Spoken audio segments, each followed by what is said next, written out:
Hello everyone, I'm Allison Steinberg and welcome to In Focus. American students used to be taught the ABCs, how to conjugate verbs and reading comprehension. But now, New York Governor Kathy Hochul wants K-12 kids to be taught how to comprehend disinformation. Take a listen. Today I'm directing the Director of Division of Homeland Security and Emergency Services to develop media literacy tools for K-12 in our public schools. This will teach students and even teachers to help understand how to spot conspiracy theories and misinformation, disinformation, and online hate. Start talking about what we're seeing out there.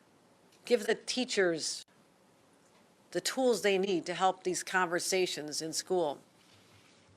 And by teaching younger New Yorkers about how to discern between digital fact and digital fiction, we can better inoculate them from hatred and the spread of it, and help prepare them for a very fast-moving and often confusing world. Teach kindergartners how to spot conspiracy theories and misinformation and hate? Exactly what tools are the teachers going to be given to assist in this? What, show kids a picture of Trump or a Bible as symbols of hate? Will they show them old science books depicting biological sex realities as conspiracy theories? Of course, she is selling this under the banner of the Department of Homeland Security as a national security issue. Immediately, the comparison to Hitler's Ministry for Public Enlightenment came to mind to those who have actually been taught history. After Nazi victory in Germany, Adolf Hitler chose Joseph Goebbels to head up his new Ministry of Propaganda.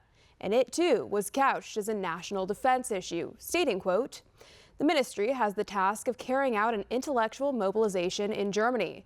In the field of the spirit, it is thus the same as the Ministry of Defense in the field of security.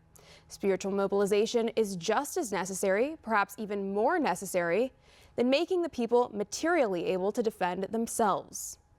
Isn't spiritual mobilization exactly what Hochul means when she says we can better inoculate them from hatred and the spread of it?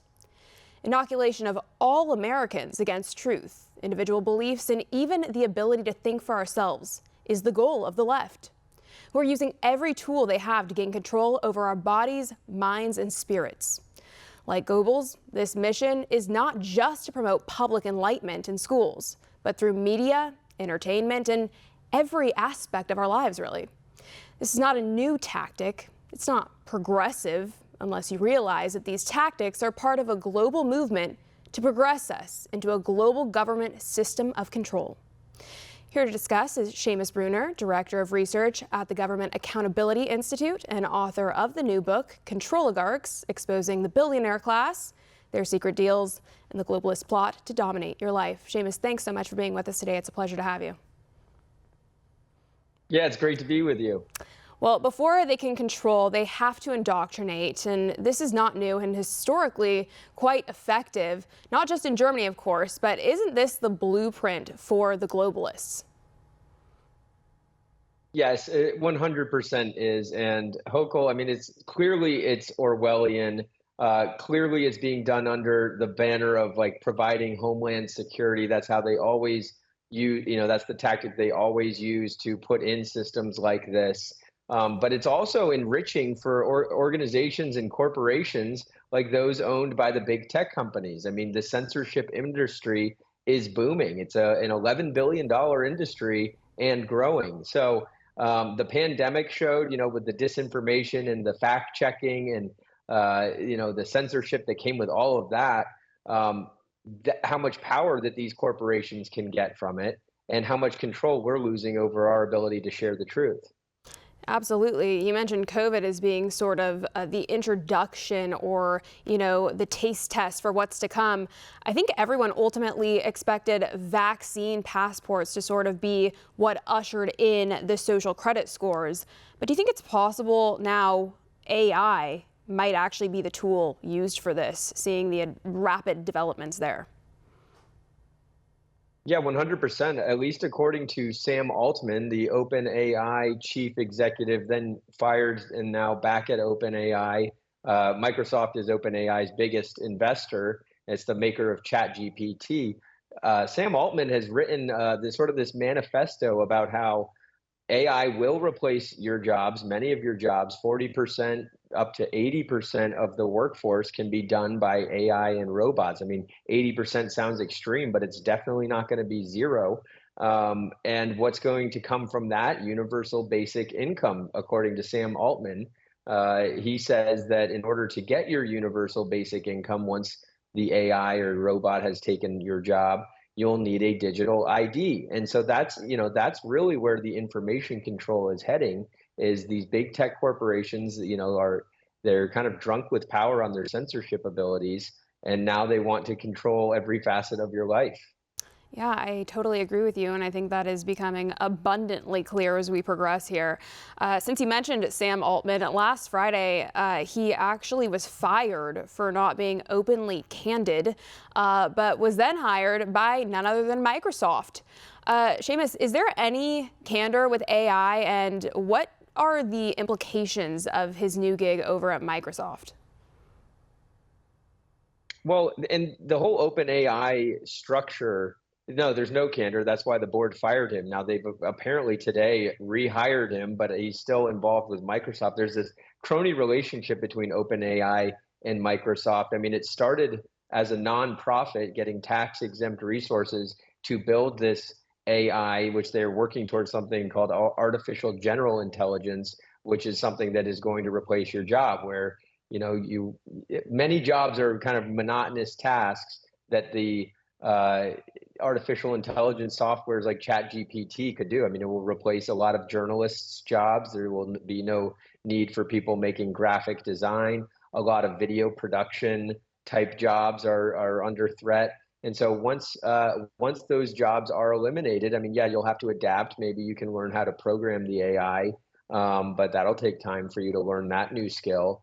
And once you get the universal basic income, Bill Gates has got you covered with digital ID. He's been working on this initiative for at least 6 or 7, 8 years. Google's funding it. Even George Soros is funding it, called ID 2020.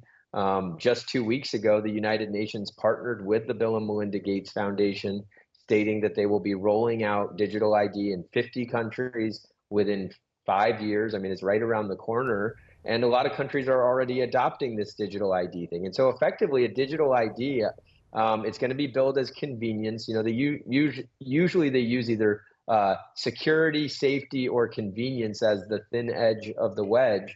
Hochul is using security, but the United Nations and Bill Gates are using convenience. And once you have this digital ID, it will amount to essentially a social credit score. Just look at how the vaccine passports were used as a way to deny service to citizens who didn't comply. And so it's a pretty frightening place we're headed. It sounds maybe like conspiracy theory, except it's in a lot of ways, it's already here. No, you're totally spot on. And I think that's the biggest point that I want to drive home, is that this is not conspiracy theory. This is conspiracy fact. I mean, we have the documents laid out in front of us. These people are all telling us exactly what they want to do. The information's right there, and it's just a matter of time before it's fully implemented. So, it's so important that we continue to talk about this and spread awareness on this issue. But I have to ask, is there any way that we can stop this from materializing? Is there any way to protect ourselves from the evils of AI, given its rapid expansion and everything going on there?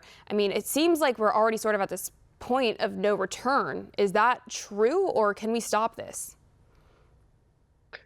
Well, I don't think we're at the point of no return. I mean, you've got a lot of people, a lot of experts, artificial intelligence experts saying we need a pause. I mean, Congress needs to, I mean, we don't have a lot of time. We need to act. We need to spread the word as quickly as possible. But there are people who are fighting back against it. And what we know about people like Bill Gates and the United Nations and the World Economic Forum in Davos is when enough people learn what they're up to, they have to pause their plans. They have to recalibrate. I mean, they've been at a lot of this stuff for 50 years. And every time that people find out about it, they have to kind of rebrand and reassert it in a new way. And so get the word out as quickly as you can. And, that might be our only hope. Yeah, I think that is certainly necessary. I think we do need to be doing that. But shouldn't literally like every member of Congress be talking about this? I mean, shouldn't this be the #1 issue? I don't know that anything else even matters if we don't get a hold of this. We don't have a future if these plans, continue on in the trajectory that they've given us. So, I mean, I'm just shocked that more members of Congress aren't talking about this, aren't you?